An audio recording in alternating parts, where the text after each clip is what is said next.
My name is Craig Hanson. I'm a general partner with Next World Capital. We're a venture capital firm based in the US and Europe, investing in technology companies.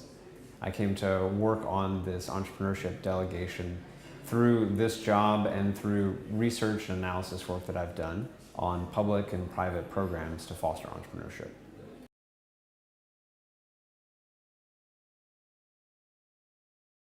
A lot of times when I meet with entrepreneurs here or in Silicon Valley, sometimes it's helpful to give them a framework to think about the 5 key areas that an investor will look for in their business. Those 5 areas are: 1, market. So how big is the opportunity? What is the problem or need that you are looking to solve? 2nd, the value proposition. How do you solve it?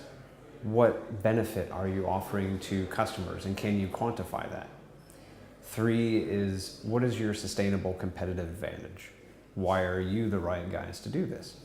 And how can you do this better than others? What keeps others from replicating the same thing you're doing? 4 is management team. That is, why are you the right team to do this? What strengths or skills do you have? And 5 is the financial aspects. Lay out for us the business case, the projections of revenues, expenses, profits, how much capital this requires, other needs in that line. So it's a useful framework to give people something concise to think about, so that when they're presenting their business to partners or to financing sources, these are the things they should touch upon. Some of the best, most successful companies in the US and elsewhere started with a certain business plan or idea and then evolved and changed that, sometimes 3 or 4 times before they hit upon the winning idea. So you're looking for that potential in the management team, and particularly the CEO. Someone who will be able to adjust and recalibrate, learn from mistakes, hopefully learn quickly and adjust. Somebody who has a balanced view about what's good and what's bad about what's going on. Yeah. As an investor, a partner, or board member, you don't want somebody who's just selling to you. And that is the quickest way to turn off an angel investor or venture capital investor. You want somebody who's going to partner with you for the long term, so you're looking for somebody who has an honest and fully cognizant perspective of what the risks and opportunities are.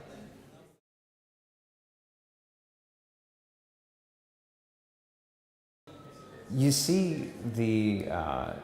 certainly see the potential of entrepreneurs. Yeah. And entrepreneurs can be some of the most compelling and exciting people out there. And I think a lot more people can be entrepreneurs than really think that they can be entrepreneurs. I think that potential exists in a lot of people. Yeah. So what you see is the ability to understand these problems, see what's going on, but then translate that into, I can solve that problem. I can fill this need. I can build this. I can go gather the resources, the people, the skills, the capital I need to go after and solve this problem. That, the tenacity, the optimism, the ability to pull together resources, though that process may be very difficult, is a lot of the essence of an entrepreneur. So you look for those qualities.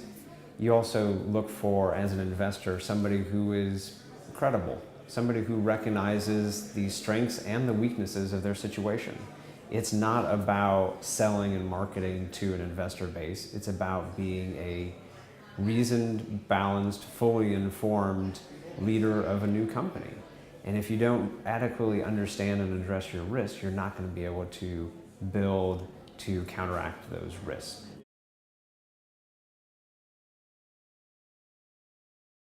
There are a number of things that will trip up companies or which they hadn't thought as much about in the beginning. Sometimes it can be not having a proper perspective of the market. So do you really understand what the customer need is, the customer pain point? What are you trying to solve, and how big of an opportunity exists for that? How many people have this? Is that a monetizable opportunity? Are people willing to pay, and will customers help you build a big company by solving this problem or need? That's one issue. One thing else that comes up commonly, particularly in different regions, is do you have a sufficient awareness of what competition is doing? So don't just focus on building your product for the customer needs. You need to have a perspective of what the competitive landscape is. And even if you're in a region like one of the Maghreb countries, or even if you're in a local region within the US, you have to be looking at this from a global scale now. Businesses in technology in particular are not localized businesses for the most part. Unless you're in the services stage or implementation stage, if you're creating products or internet services or things that will go out to a broader customer base, it's now globally competitive. And to build a big and successful business, to create a lot of jobs, you need to think about how you compete and where you find your sweet spot advantage on a global scale. So be aware of that market, analyze it, and then position yourself and build to those strengths so that you find a niche that fits yourself.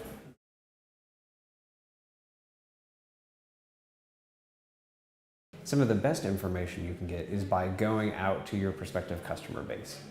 Go and talk to a bunch of them. Work closely with them. If you can, show them a prototype or beta product. Have them work with it. You'll get a good sense for what they're using now, what they're looking for, what competitive alternatives exist. Go and investigate a lot of these areas. Research the competitors. Spend time looking at this. This will help inform your product decisions early on. And if you make those right adjustments or recalibrations early on, it has a huge difference in the trajectory for the company down the road.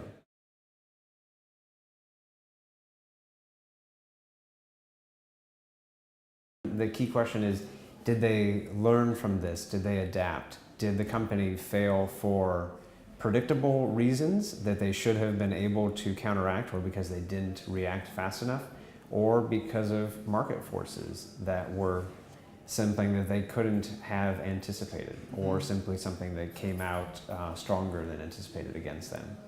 So there are very fine and justifiable reasons where a company may not make it, but the entrepreneur or the next idea may be very compelling. So we stay in touch with a lot of our entrepreneurs. You're always looking in the ecosystem for who's learning, evolving, moving on to the next thing.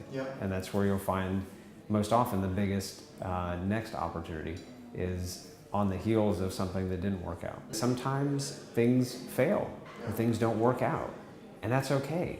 And sometimes the best decision isn't to keep just pushing down this path, but it's to adjust and move in a different area, or start a different company and go after a different opportunity. So the fact that you can fail but go right back at it again and try to succeed, that's where you're going to find the greatest potential for long-term success.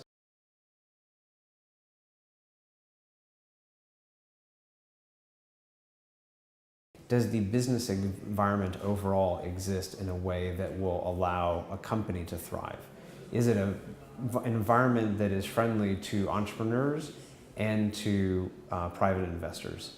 That's everything from the educational infrastructure. Are there enough talented people? Are they trained in the right things at the right levels?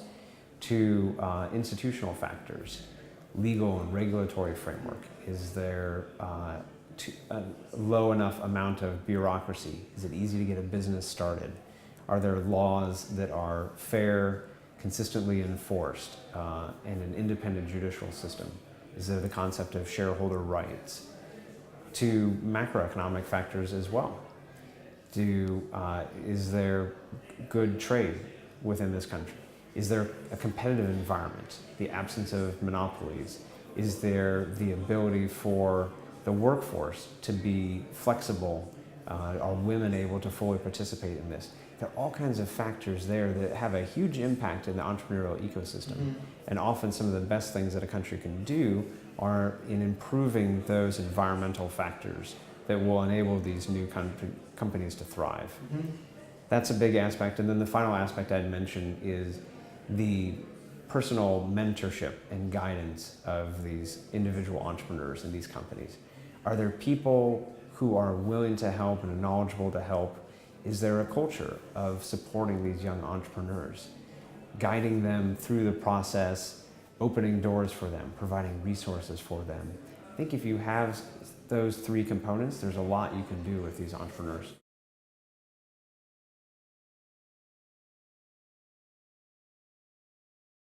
I think the essence of NAPEO, Partners for a New Beginning, and the Global Entrepreneurship Program is to help build that ecosystem, to grow and mentor these companies. And that can be everything from delegations like us and existing ties or new ties with people in the United States, being able to offer advice, help, resources, to probably most importantly, what in-country resources can we marshal and in-region partnerships can we foster? Is there a strong diaspora community that we can connect back with the entrepreneurs here? There are lots of people who would, I think, be excited and compelled to help these companies if they knew how to connect them here. So this is where I think PNB-NAPEO and the Global Entrepreneurship Program play a great role in convening and collaborating, combining all these resources, connecting people between the US and these different countries in the Maghreb to unlock that potential.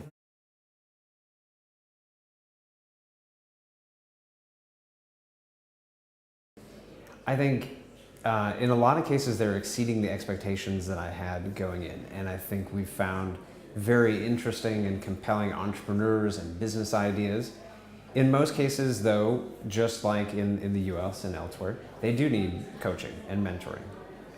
There's usually some interesting aspect or kernel of their idea. They've thought through it to varying degrees, but there's often some adjustment or alignment that they could make which would make it even more powerful, even more interesting, or some different way of orienting their thinking. So hopefully this trip and then the ongoing conversations are helpful in that mentorship and guidance process, no different than in the US. I think part of the question here is how do we give them those kind of resources, those mentors, which are more readily available in the US? Sure. How do we give them that ability to unlock the potential of these companies? The key aspect will be finding ongoing channels for mentorship. So that can be both ties between these countries and the US on an ongoing basis, and some of these programs like PNB, NAPEO, and the Global Entrepreneurship Program help in establishing those long-term ties, to finding in-country resources. So are there angel networks and mentor networks we can build up? Are the business schools and local associations trained and cognizant of the need to help guide these young entrepreneurs and help them through that process? So I think there's a lot of value that can be added. It's a lot to do in a short period of time for this delegation, but the key opportunity is how we maintain those mentorship ties overall. Okay. The encouraging thing has been that the entrepreneurs we meet with are very open to feedback and ideas. They're very appreciative. In a lot of cases, they're starved for this mentorship information, so they're really looking for that type of help, and they embrace it. We had examples most recently over the last couple of days where we had entrepreneurs presenting over a 2-day period, and we saw dramatic changes between the initial mentorship session, then you see them stay up all night to readjust their presentation, build out more information. Their presentation the next morning was significantly, dramatically improved. And then even further improved after feedback from that session before the final evaluation stage. That you could see within a 24 or 36 hour period of time, a significant amount of improvement. So you think about what the potential exists if you were able to give these entrepreneurs an intensive mentorship program over 2 or 3 months or on an ongoing basis. So I think that really inspires us to the size of the opportunity here.